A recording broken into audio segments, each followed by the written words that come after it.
Welcome back to Warpath and Wilderness, where history's hidden battles shape our survival. Today, we enter the fog of suppression, a world where popes, lords, and guilds controlled what people could make, use, and know. Here, even owning a tool could be a death sentence, and knowledge was contraband passed in whispers. We'll uncover 7 inventions so disruptive, authorities tried to erase them, and sometimes those who dared to use them. These weren't weapons of mass destruction, but of mass disruption. Cracks in the fortress of the old order. Let's walk the paths these innovations carved, from forbidden knowledge to inevitable triumph. Picture yourself as a 12th century peasant, living under the shadow of a stone manor and the ever-watchful eyes of your lord. Every harvest, your grain is your lifeline, food for your family, hope for the winter. But the Lord's mill stands between you and your bread. He claims a portion of every sack, not by choice but by law. His monopoly means your hard work is never fully your own. Yet tucked away in your cottage, hidden from prying eyes, is a quern stone. 2 simple stones, rough and worn, but powerful. With it you can grind your own grain in secret, keeping a little more for your family. This act isn't just practical, it's an act of quiet defiance. Each turn of the stone is a small rebellion, a way to survive and push back against a system designed to keep you dependent. Lords knew the threat. They outlawed handmills, sent bailiffs to search homes and smash querns, and punished those caught with harsh fines or worse. The law was clear. Only the Lord's mill could grind grain. Still, quern survived. They were hidden under blankets, rebuilt after raids, and quietly passed down from parent to child, generation after generation. The authorities tried, but they couldn't police every cottage or crush every act of resistance. The will to survive was stronger than any decree. Over time, the quern became more than a tool. It was a symbol, a reminder that true power isn't just armies or laws, but who controls the means of survival and self-reliance. Despite every ban and every threat, the quern never truly vanished. It was too useful, too vital, and too deeply woven into daily life to be erased. When a simple tool gives people real independence, no law, no matter how strict, can erase it from memory or practice.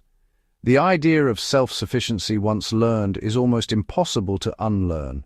It spreads quietly, from one household to the next. The quern was more than a tool, it was an idea made of stone, a silent testament to the enduring spirit of those who refused to be controlled. If the quern was quiet rebellion, a subtle act of resistance in daily life, the printing press was open revolution, loud, visible, and impossible to ignore. Before Gutenberg, books were rare, expensive, and controlled by the church. Each manuscript was painstakingly copied by hand, making books precious and accessible only to the elite. The clergy interpreted scripture for the illiterate masses, holding spiritual and social power. Ordinary people depended on priests for knowledge, and the church shaped what could be known. Movable type changed everything. Books could be copied by the thousands, not just for the wealthy, but for anyone who could read. The real upheaval came when Bibles appeared in common languages, breaking the church's linguistic monopoly and making scripture accessible to all. Suddenly, anyone could read and interpret scripture, bypassing the priest. For the first time, families gathered to read together, forming their own opinions. The church responded with bans, book burnings, and executions, like William Tyndale, martyred for translating the Bible. They fought to keep control, but the tide was turning. But ideas can't be burned. Even as pages turned to ash, the message survived, carried in memory and secret gatherings. Smuggled Bibles spread, fueling the Reformation and shattering the church's monopoly. Networks of ordinary people risked everything to share the word. The printing press turned the word from a controlled artifact into viral information, multiplying voices and ideas at a speed never seen before. Attempts to suppress it failed.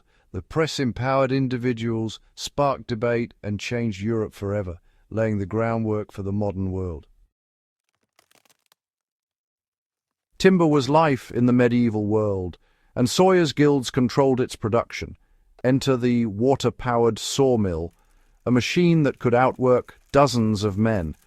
To guilds, it was a threat to their skills, prices, and social standing. They lobbied for bans, destroyed machines, and delayed adoption for centuries. But demand for timber exploded.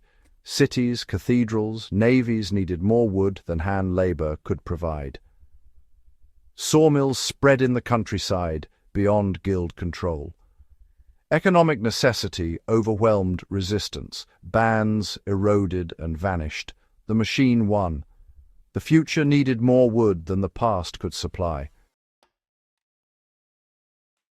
Village healers, mostly women, held practical generational knowledge of herbs and medicine. Their remedies often worked better than university-trained doctors, but lacked institutional backing. As male physicians and the church sought control, female healers were recast as witches. Herbalism became witchcraft, and the witch hunts began, a war on women's knowledge and independence. Thousands were executed, not for sorcery, but for possessing forbidden expertise. The goal: eliminate competition and centralize authority over healing. Yet, folk medicine survived underground, too useful to die. The tradition endured in secret, a testament to the resilience of practical knowledge. For centuries, time was natural, marked by sun, seasons, and church bells. The mechanical clock changed that, measuring time with iron gears and public chimes. Installed in cathedrals and town halls, clocks centralized control, dictating daily life with precision. Time became a tool of authority, shaping work and commerce. At first, only the elite owned clocks. The masses obeyed the public bell. But technology shrinks. Tower clocks led to home clocks, then pocket watches. Time's power decentralized. Individuals could now organize their own lives. The clock, once a symbol of control, became a tool of personal autonomy. Textile guilds guarded their craft, keeping production slow and skill-intensive. Machines like the gig mill and ribbon loom threatened this order, making work faster and less skilled. Guilds fought back, banning machines, smashing looms, and lobbying governments. Their real fear: loss of control, status, and the collapse of the apprenticeship system. But demand for cheap textiles was relentless. Bans were circumvented. Rival cities and rural entrepreneurs adopted the new machines. Slowly, the machines spread, fueling the Industrial Revolution and ending the guild's dominance. The guardians of tradition lost to the tide of mechanization. The knight ruled the battlefield until the crossbow arrived. Easy to use, deadly, and able to pierce armor, it let commoners kill nobles from a distance. The church and nobility called it dishonorable, even banning it for use against Christians.